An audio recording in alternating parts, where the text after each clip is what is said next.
Hello, it's Tammy Powley, aka the Crafty Princess. You can find me over at my weblog, tammypowley.com, and of course make sure that you subscribe to my YouTube channel. I will have a link somewhere around here for you. All you have to do is click on that, and what will happen is then you'll get updates via email whenever I upload a new video to my channel.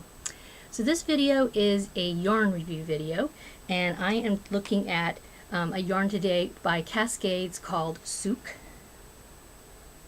This is one of the colorways. This colorway is called Jewel, and you can see it's got blues and greens and like very dark, like, I don't know, jadish colored green, I guess you would say, purples, the blues more like a light turquoise, and then some I guess garnet colored burgundy yarn.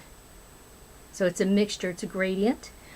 This is 55% silk, 45% wool. I like it, and the reason why I picked it up originally in my not local yarn shop to me, I think I purchased my original purchase of this was at a yarn shop in Cocoa Village, Florida. This I think I ended up buying, it was on sale, I believe, from Little Knits, and they had a 50% off sale, and I'd already purchased a couple of skeins. Well, actually I purchased just one skein at the yarn shop, and I really fell in love with it. It's got texture to it, as you can see just by looking at it, but because of the high content of silk, it's very soft, all right, which is a good thing and a bad thing if you know anything about working with silk yarns. So originally this cost me, I think it was, like I said, $16 at the local yarn shop, but I got it 50% off when I found a sale. And so from what I've done research on the internet, usually not on sale, most places this is going to be $16.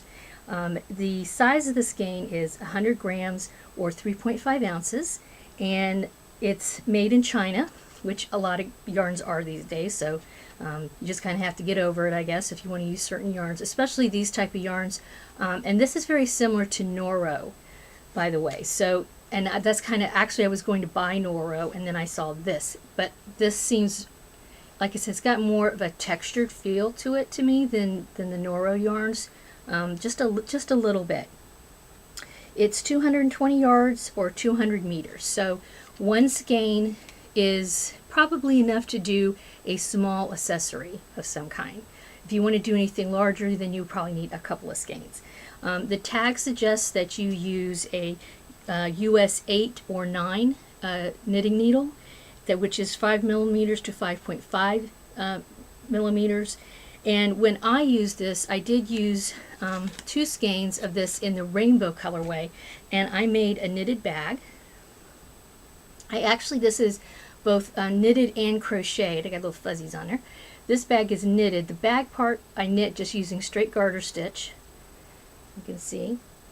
And then the strap I used crochet, and this is all half double crochet. I also used single crochet around the garter stitch to create a trim and also the button hole. And I will put a link in the comments below, or the about section of this video. I have step-by-step instructions about how I made this bag if you're interested. I will say, and this is of course a little bit of a con, probably not the best yarn to use to make a bag, because you can see it's very unstructured, and if you want to put anything heavy in here, it stretches, all right. And I'm now thinking, because I really like how the bag turned out, see how stretchy it is, and of course I used garter stitch, which is a stretchy type of stitch, but I'm thinking now that I may try to line it to give it some more structure so that I can put more than a comb and a tube of lipstick in here. Okay, you put your cell phone in here, and of course cell phones these days are huge, so yeah, it's just too heavy. But otherwise, I love how it turned out. This yarn is beautiful. Like again, I said, it's textury, but it's also very soft. Okay, so here's some pros and cons about the yarn. I have a little list here to make sure I don't forget anything. Like I said, very soft, so it has wonderful drape. This would really, in fact, I have 2 skeins of the Jewel, and I think this would make a fabulous shawl, something that would drape over. I have a friend right now who's fairly ill, and I I think she would like these colors, and I think this would be a very soft and comforting kind of wrap that I might make her a shawl, even though I don't want her to feel old or anything, but to me, when you don't feel good, you just want to wrap up in something soft and snuggly, and this is soft and snuggly. On the cons, lots of drape, very soft, almost too soft because it will break very easily. Look at that. Whop. Okay, so yeah, but it's not impossible to work with. If you've ever worked with Noro, it's very similar in the idea that you must have a gentle hand, gentle touch. Do not tug. Do not, if you're a very tight knitter or crocheter, this is probably not the yarn for you. So if you decide to use it, just keep that in mind. That I did some research, looked at Ravelry and a few other places, and that's everybody's biggest beef is the breakage issues. Once I realized how easily it would break, I just calmed down, slowed down, took a much lighter, I didn't like wrap my yarn on the needles. I just got I got gentle with it, okay?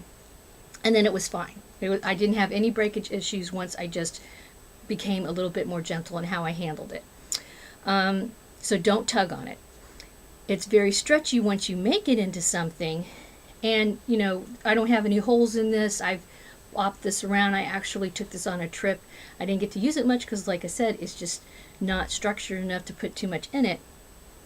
But once you put it together, I don't think you need to worry too much about holes. You know, unless you get really nutsy. But, you know, regular wear and tear, like I said, a shawl or a scarf, something like that, not a problem at all. So let's see, the color repeats. As you can see, and this is not really a pro or con, it's just something to be aware of. They're very large. Now this is a bag, so it's not really big. This is about 10 inches across. So you can see the color repeats are quite big. Now if you were going to make something much wider, they would become obviously narrower, right? So just keep that in mind, that if you want to make something like a little tote or like a little drawstring bag or something, your color repeats or your stripes that are created by the gradient yarn are going to be big. You see how much, look, almost more than half is purple on this front panel.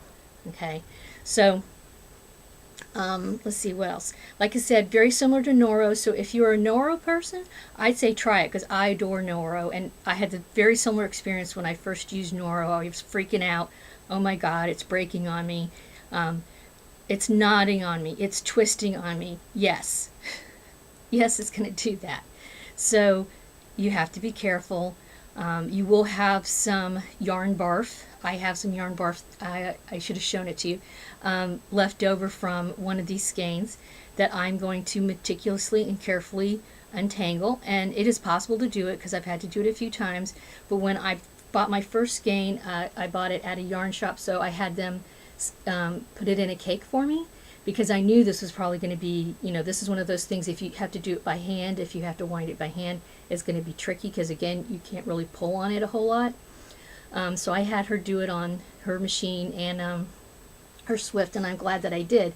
But when I started pulling from the center, I would say more when you get down to near a third of the way, you're past the halfway point, you start having issues with tangles. Okay, so I ended up having to just ball it. And honestly, that's probably, you know, what you're going to have to do. I would say probably balling it would be easier than doing a center pull cake. It would be easier to handle as a ball than a center pull cake. So yeah, so the knotting and the twisting can drive you crazy.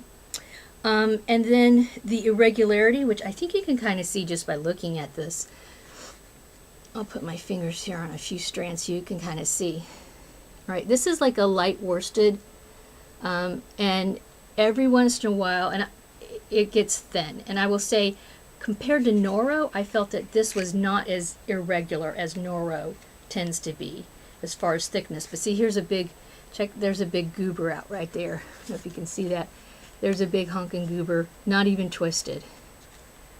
So it's a certain type of knitter or crocheter that is going to like this yarn, and a certain type is going to hate this yarn. I love silk. Especially, I love silk blends, and so, you know, I can't help myself.